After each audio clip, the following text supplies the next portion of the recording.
নমস্কার বন্ধুরা, মেঘার সাথে বাঙালিয়ানাতে আপনাদের সবাইকে স্বাগত। অনুষ্ঠান বাড়িতে যে নিরামিষ ফ্রাইড রাইস সার্ভ করা হয় বা পোলাও, তার রেসিপি আমার কাছে জানতে চেয়েছিলেন মৌমিতা মজুমদার এবং সিনথিয়া মুখার্জি। সেই জন্য আজকে আমি নিয়ে এসেছি একদম সেই রেসিপিটা, নিরামিষ ভেজ ফ্রাইড রাইসের রেসিপি। এটা বানানো ভীষণই ইজি, যারা একেবারে রান্না করতে জানেন না তারাও কিন্তু খুব সহজে এটা বানিয়ে ফেলতে পারবেন। তাহলে চলুন রেসিপিটা দেখে নেওয়া যাক। এখানে আমি একটা পাত্রে কিছুটা জল গরম বসিয়েছি। সবার প্রথমে তার মধ্যে দিয়ে দিচ্ছি গোটা গরম মশলা, ছোটো এলাচ, লবঙ্গ এবং দারচিনি নিয়েছি। এর মধ্যে দিয়ে দেব 1 টেবিল স্পুন নুন। নুনটা কিন্তু জলের পরিমাণের উপরে ডিপেন্ড করছে, এটা আপনারা জলটা যখন ফুটবে তখন টেস্ট করে দেখে নিতে পারেন যে নুন ঠিক হয়েছে কিনা।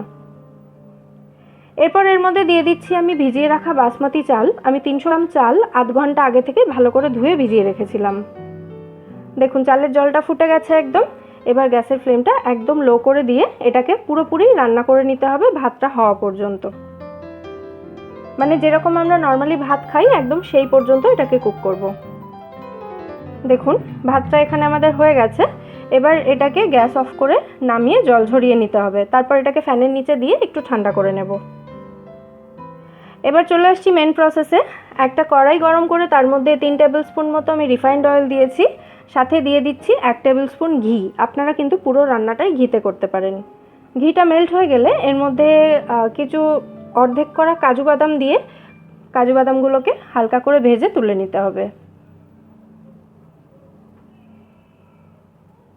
কাজু বাদামটা ভাজা হয়ে গেছে। এবার ওই তেলের মধ্যেই আরও কিছুটা গোটা গরম মশলা আমি দিয়ে দিলাম, 2টো এলাচ, 3-4টে লবঙ্গ এবং দারচিনি, সাথে একটা তেজপাতা দিয়েছি। ভালো করে নেড়েচেড়ে এটাকে মিশিয়ে নিতে হবে। তারপর ফোড়নের মিষ্টি গন্ধ আসতে শুরু করলে ওর মধ্যে দিয়ে দেবো কিছু সবজি। আমি এখানে গাজর নিয়েছি 150 গ্রাম, বিনস 100 গ্রাম এবং একটা ছোট ক্যাপসিকাম নিয়েছি। আপনারা চাইলে এর মধ্যে ফুলকপিও দিতে পারেন। গ্যাসের ফ্লেমটা এবার মিডিয়াম রেখে এটাকে 4-5 মিনিট মতো ভেজে নিতে হবে। কিশমিশ দিয়ে দিলাম 1 মুঠো মতন। এখানে আমি রেড ক্যাপসিকাম বা বেল পেপার দিয়েছিলাম, সেটা কোনোভাবে ক্যামেরা অফ হওয়ার জন্য দেখাতে পারিনি। আর সাথে দিয়ে দিলাম 1 মুঠো মতো মটরশুঁটি। নুন দিচ্ছি সামান্য, কারণ ভাতেও নুন দেওয়া আছে, তাই শুধু সবজির জন্য নুন দিলাম। 1 টেবিল স্পুন মতো চিনি দিচ্ছি, কারণ এই ফ্রাইড রাইসটা একটু মিষ্টি মিষ্টি হয়। আর কয়েকটা চেরা কাঁচা লঙ্কা দিলাম, যেটা একেবারেই অপশনাল, নাও দিতে পারেন। সবজিটা দেখুন এখানে হালকা ভাজা হয়ে গেছে। এবার এর মধ্যে ভাতটা আমি দিয়ে দিচ্ছি।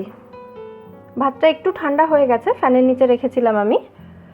এবার একটা স্প্যাচুলা নিয়ে জাস্ট এটাকে ফোল্ড করে করে মেশাতে হবে, তাতে কিন্তু চালটা ভাঙবে না। আর ভাতটা অনেকটা বেশি বলে আমি এটাকে টস করতে পারছি না, টস করতে পারলে ভীষণই ভালো হতো। দেখুন ঠিক এইভাবে একটু ফোল্ড করে করে, মানে এইভাবে উল্টিয়ে উল্টিয়ে এটাকে মিশিয়ে নিতে হবে।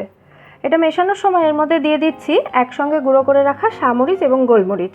যদি সামরিচ না থাকে তাহলে শুধু গোলমরিচের গুঁড়ো আপনারা ইউজ করতে পারেন।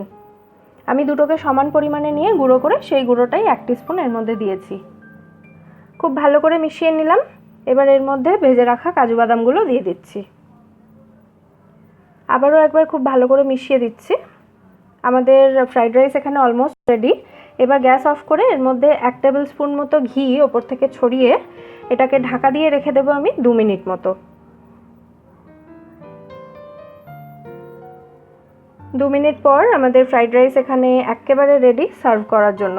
আর এটার সঙ্গে পরিবেশন করার জন্য নিরামিষ আলুর দম এবং পনিরের কিছু নিরামিষ রেসিপি বা এর সঙ্গে যায় এরকম কিছু নিরামিষ বা আমিষ রেসিপির লিঙ্ক আমি ডেসক্রিপশন বক্সে দিয়ে দেবো, কাইন্ডলি একটু চেক করে নেবেন।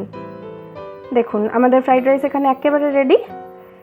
তাহলে যদি এই রেসিপিটা আপনাদের ভালো লেগে থাকে ভিডিওটাকে লাইক করবেন, এটা বন্ধুদের সাথে শেয়ার করবেন, আর আমার চ্যানেল মেঘার সাথে বাঙালিয়ানাকে সাবস্ক্রাইব করতে ভুলবেন না যদি আপনি আমার চ্যানেলে নতুন হন। ফিরে আসবো নতুন কোনো রেসিপি নিয়ে। সবাই সুস্থ থাকবেন, ভালো থাকবেন এবং ভালো রাখবেন।